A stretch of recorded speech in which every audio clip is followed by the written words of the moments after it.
एक राजा और नगर सेठ की घनिष्ठ मित्रता थी। नगर सेठ चंदन की लकड़ी का व्यापार करता था।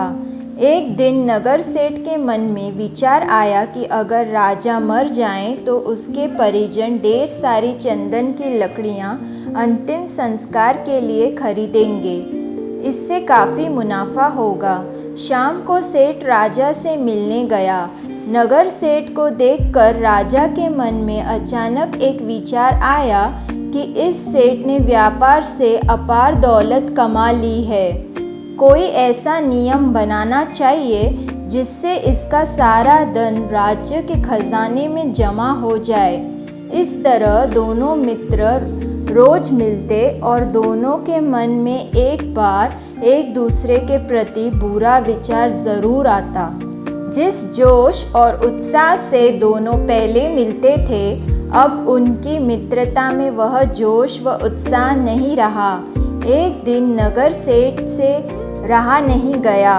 उसने राजा से कहा, पिछले कुछ दिनों से हमारे रिश्ते में ठंडापन आ गया है, ऐसा क्यों? राजा ने कहा, मुझे भी ऐसा ही लग रहा है। चलो नगर के बाहर जो महात्मा रहते हैं उनसे इसका कारण व हल पूछें।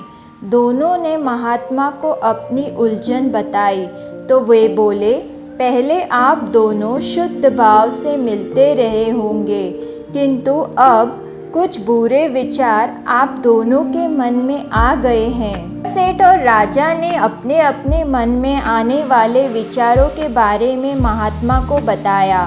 महात्मा ने कहा, सेठ तुमने यह क्यों नहीं सोचा कि राजा चंदन की लकड़ी का एक भव्य महल बनवाए? इससे तुम्हारा मुनाफा होता। तुमने राजा के बारे में गलत सोचा, इसलिए राजा के मन में भी तुम्हारे लिए कुविचार आया।